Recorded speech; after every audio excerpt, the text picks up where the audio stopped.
ఎన్ని మాటలన్నా ఇంకా ఇక వడ్డీ లేని రుణం. ఇదే కూడా నా సొంత కవిత్వం కాదన్న, ఇదంతా వారి నోటి నుంచి వచ్చినటువంటి ఆనిముత్యాలు, ప్రముఖ దినపత్రాల్లో పబ్లిష్ అయినటువంటి వార్తలు. ఏమంటాడు, ఇక వడ్డీ లేని రుణం 63 లక్షల మంది మహిళలకు మనిషికి 5 లక్షల రూపాయల బీమా అన్నాడు. నోటికి ఏదొస్తుంది అన్న, నోటికి ఏదొస్తుంది మాట్లాడండి సార్. ఏ ఒక్కటన్నా అమలైందేమో చూద్దాం ఒకసారి. పరేడ్ గ్రౌండ్స్లో 1,00,000 మంది మహిళలతో సభ. ఈ సభ అయిందో లేదో నాకు తెలియదు. ఈ 5 లక్షల ఇన్సూరెన్స్ వచ్చిందో లేదో తెలియదు. రైతులను అట్లా వంచిచ్చిర్రు, మహిళల్ని ఇట్లా పంపించిర్రు. ఇంకా ముఖ్యమంత్రి అయిన తెల్లారి మంచి మంచి పేపర్లు అందరిని పిలుచుకొని ముచ్చట పెట్టిండు అన్న. మేము ఇచ్చిన 6 గ్యారంటీలు నెల లోపల అమలు చేస్తాం. నేను చెప్పలేదు, ఇది కూడా పేపర్లో ముఖ్యమంత్రి కాగానే తెల్లారి అందరిని పిలుచుకొని మంచిగా ప్రెస్ మీట్ పెట్టిండు. గ్యారంటీల అమలు నెలలోగా అమలు, గ్యారంటీ హామీలు నెలలోగా అమలు. అంటే ఏ నెల అనేది నాకు ఇంకా అర్థమవుతలేదు. నెలలోగా అమలు అంటే డిసెంబర్ 9 అనుకుర్రు రైతులు. ఈయన నెలలోగా అమలు అంటే ఈ డిసెంబర్ 24, 25 లేకపోతే మళ్ళీ వచ్చి ఎన్నికలు వచ్చినప్పుడు వచ్చే డిసెంబర్ అయిందనేది నాకు తెలియదు. ఇంకా మా దగ్గర జహీరాబాద్కి వచ్చిండు, వచ్చే మాట చెప్పిండు, పంట రుణం 1 రూపాయి కట్టొద్దు అన్నాడు. ఎవరైనా 1,00,000 కడితే పోయి అర్జెంటుగా మళ్ళీ 2 లక్షలు తెచ్చుకోరి 2 లక్షలు మాఫీ చేస్తానండి. అధికారంలోకి రాగానే 2 లక్షల రూపాయలు రుణమాఫీ చేస్తాం. కాంగ్రెస్లో చేరేందుకు మాజీ మంత్రి చంద్రశేఖర్ సుముఖత. ఏ చంద్రశేఖర్ గారని మా జహీరాబాద్ నుంచి ఎమ్మెల్యేగా పోటీ చేస్తున్నారు. వీరిని జాయిన్ చేసుకోవడానికని కండువా వేసుకున్నారో చెప్పిండు. 2 లక్షల రూపాయల రైతు రుణమాఫీ చేస్తా, ఏ ఒక్కరు కూడా 1 రూపాయి రైతులు రుణం కట్టొద్దు, మాఫీ చేస్తా నేను అని చెప్పిండు. పంట రుణం 1 రూపాయి కట్టొద్దు. ఇది కూడా ముఖ్యమంత్రి గారి పేపర్ కటింగ్.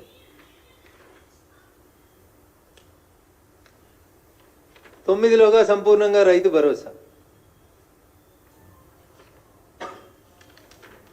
8వ తేదీ నాటికి రైతు భరోసా పూర్తి. 8వ తేదీ ఒకరోజు ముందే జరిపి చెప్పిండు.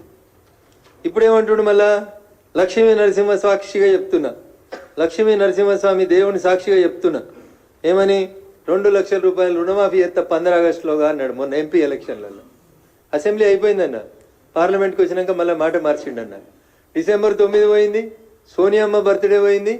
ఇప్పుడు యాదగిరిగుట్ట లక్ష్మీ నరసింహస్వామి యాదికి వచ్చిండు అన్నకి.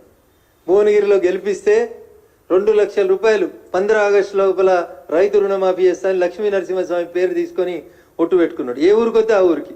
మా మెదక్కి వచ్చిండు వాళ్ళ క్యాండిడేట్ నామినేషన్కి. ఏడుపాయల దుర్గమ్మ తల్లి మీద ఒట్టేసి చెప్తున్నా 15 ఆగస్టులో మాఫీ చేస్తా అన్నాడు. వరంగల్ పోయిండు, సమ్మక్క సారలమ్మ సాక్షిగా మాఫీ చేస్తా అన్నాడు. మాఫీకి పైసలు ఎడినో చెప్పమంటే ఇప్పుడు కమిటీ వేసి దాని మీద విచారణ చేస్తా, ఎవరికి ఇవ్వాలి ఎవరికి ఇవ్వకూడదు అంటున్నాడు. సార్, వ్యవసాయం చేసే ప్రతి భూమికి, వ్యవసాయం చేసే ప్రతి భూమికి, రియల్ ఎస్టేట్ చేసే భూములకు ఇవ్వకు, లేఅవుట్ అయిన భూములు ఇవ్వకు, కొండలు గుట్టలు రాళ్ళు రప్పలుండి కేవలం టైటిల్ ఉన్నటువంటి బుక్కులుండి వ్యవసాయం జరగనటువంటి భూములకు ఇవ్వు. కానీ 2 ఎకరాలకి ఇవ్వాలన్నా, 5 ఎకరాలకి ఇవ్వాలన్నా, 10 ఎకరాలకి ఇవ్వాలన్నా అని ఒక కొత్త కార్యక్రమం పెట్టి, నేను చాలా స్పష్టంగా చెప్తా ఉన్నా భారతీయ జనతా పార్టీ పక్షాన, ఏ రైతు పొలం దున్నుతున్నాడో, ఏ భూమిలో అయితే పంట పండుతుందో అది ఎన్ని ఎకరాలు ఉన్నా ఇర్రెస్పెక్టివ్, 5 ఎకరాలు 10 ఎకరాలు 9 3 6 ఎంతున్నా సరే మనం ఇచ్చేది రైతుకి భరోసా. కాబట్టి ఎన్ని ఎకరాలు వ్యవసాయం చేస్తే అన్ని ఎకరాల వ్యవసాయ భూములకి రైతు భరోసా ఇయ్యి అని చెప్పి డిమాండ్ చేస్తా ఉన్నా. మీరు చెప్పుర్రి 2 ఎకరాలు ఇవ్వమంటారా, మీరు చెప్పుర్రి 5 ఎకరాలు ఇవ్వమంటారా అని మళ్ళీ క్వశ్చన్స్ అడగొద్దు. ఎలిజిబుల్ ఉన్న ప్రతి రైతుకి, భూమి ఉన్న ప్రతి రైతుకి ఎన్ని ఎకరాల భూమి ఉంటే అన్ని ఎకరాలకి రైతు భరోసా ఇవ్వండి.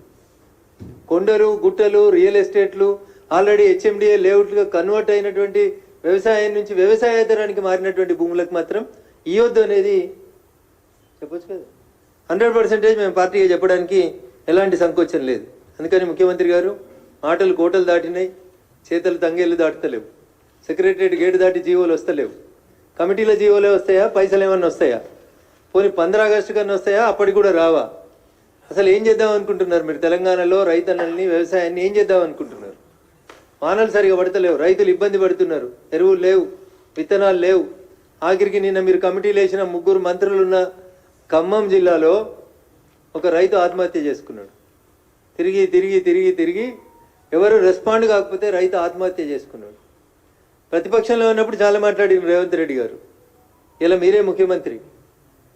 ఒక రైతు లైవ్లో పురుగుల మందు దాగి తన భూమిని ఆ గ్రామంలో ఉన్న కొంతమంది మీ పార్టీకి సంబంధించినటువంటి నాయకులు కబ్జా చేస్తున్నారని ఇబ్బంది పడుతూ ఆత్మహత్య చేసుకుంటే ఇంతకంటే బాధాకరమైనటువంటి విషయం ఇంకొకటి ఉండదు. ధరణి అట్లే ఉంది, రైతుల సమస్యలు అట్లే ఉన్నాయి, ఎక్కడి కష్టాలు అక్కడే ఉన్నాయి. ఇంకా మీరు టైంపాస్ చేసేటువంటి కార్యక్రమాన్ని మానుకొని వెంటనే తెలంగాణ రైతాంగాన్ని ఆదుకోవాలని భారతీయ జనతా పార్టీ పక్షాన రాష్ట్ర ప్రభుత్వాన్ని డిమాండ్ చేస్తూ